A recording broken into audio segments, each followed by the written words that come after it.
How's it going, everyone? CE420 here. How are you guys doing? How are your plants coming along? I would love to hear it because of the day of this recording. It is currently week 3, day 1 of the flower stage for the Chill Out OGs by Mr.Growit. And I'm having a hell of a time growing these plants. It is hooting, it's hollering, it is kicking it fly. And let's just get into it. It's way past due, so I'm kind of going to combine late veg with early flower simply because they kind of intertwine a little bit, and it wouldn't be worth it to tell you the late veg update without going into the early flower a little bit. So let's just go.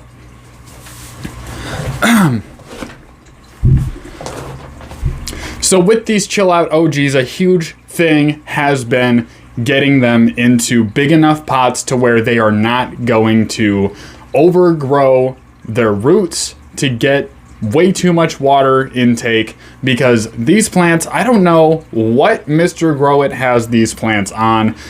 They are just growing crazy roots that love to suck up a ton of water. So towards the middle of the flower stage, where they are at their peak of growing their weight and bulking up those buds, I almost guarantee that we are going to have a ton of days where I have to water multiple days in a row. Let's get into what I did to get these plants prepared for the flower stage. So Thanksgiving Day, I did a stream. It was fantastic. It was around Thanksgiving. It was either the day before, I think it was the day before, but it might have been the day of. That doesn't fucking matter. So I did a stream where I transferred them from their 7-gallon pots to their 10 gallons, giving them an extra 3 gallons to grow roots, which is going to be very important when they're growing the buds, making them huge, packing on that weight, doing their stretch. A ton of things happen in flower, and it's a 2-month process, so you got to make sure they're in a big enough pot, which I hope I did, and I hope I don't regret it, because if I had to put those girls in 15s, probably would have lost my fucking mind, because I would have had to buy more pots, which is never a good time, because, you know, then you lose money. But hey, then there was the other part of getting them prepared, which was lollipopping, making sure that there was no vegetation and no leaves that were going to suck energy out of what could potentially be a top bud. I'm not exaggerating when I say I suck at this. Getting all of the energy to the top, making sure those buds can pack on as much weight as possible, is something that I am still working on diligently as much as I possibly can. I want to perfect the lollipop, and that's one of the biggest things I've been working on. And with this plant packing on so much vegetation, it is near impossible to keep up with, as I've mentioned in other updates.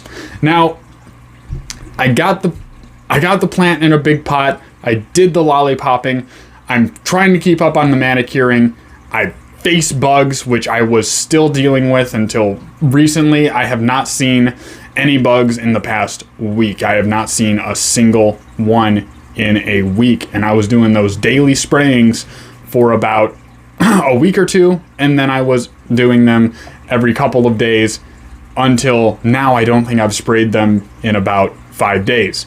So we are getting ahead of those bugs. We are keeping them out of the garden. I think I might be able to spray them up until the end of week 3 with something natural that isn't necessarily a poison, that's not going to stick in the buds, probably just essential oils at this point. And then eventually I'm going to have to stop the spraying altogether and hope those bugs don't come back. Hope that there's no eggs left in there that I'm going to have to worry about. So right now, we're at week 3. We're looking pretty good. I am having a great time with these plants, and I have a trellis net to try to hold them up, keep them together. The silica inside of the stash blend is keeping them flexy, keeping them strong, and the lights are giving them the power to pack on everything. And I actually had to dim them because I'm a bit nervous about that burning, a little bit of crusties going on. I don't think it's a nutrient thing. I think that the lights were getting to it a little bit too much. So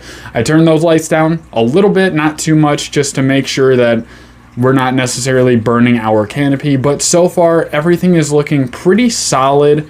I gotta make sure I keep up on my watering schedule, make sure those plants don't get underwatered, and make sure I don't overwater them, because I've done both of those things in this grow, and I finally let them dry out, and now we can get to something regular. And also, one thing I'm doing that's super important is I'm keeping track of when I water them and what I water them with inside of a notebook, so I can keep an eye on how often I'm watering these girls and what I'm watering them with, so that I can keep my regimen together. There's only 3 plants. It's not that hard to keep track of, but it's always best to have things written down, because as a technician instructor taught me many years ago, and by many I mean like 5 years ago, paper does not forget. If you write something down exactly how it happened, as it happened, when it happened, it will not forget. You will always be able to look back on that note and say, this is exactly what happened. I have it recorded. So with all that being said, these plants are going to be marching their way into week 3. And I salute them. They are putting on a decent stretch. They stretched a couple of inches. I'm suspecting that a lot of those branches are going to pack on thick buds, and they hopefully will need the trellis net to hold them up to pack on what they're packing on. So if you want to keep up with these plants, please hit the subscribe button if you have not already. If you like this update and you want to keep them coming, please hit that like. It not only helps me in the algorithm to get this video to more people, it also shows me that you guys enjoy my content. So that's awesome. One other thing I want to mention is that I have my Cash App linked down below. A couple people during my Thanksgiving stream mentioned that they would donate money through YouTube, but they don't want YouTube to get the cut. So why not set up a Cash App? So that's exactly what I did. You can check out that link down below. All the donations will be going back into the channel or into the garden, whichever I see fit. So with all that being said, I hope you guys enjoy the rest of your day, and I hope, I hope you enjoy the rest of your day. Have a good one. See you later. Thank you very much.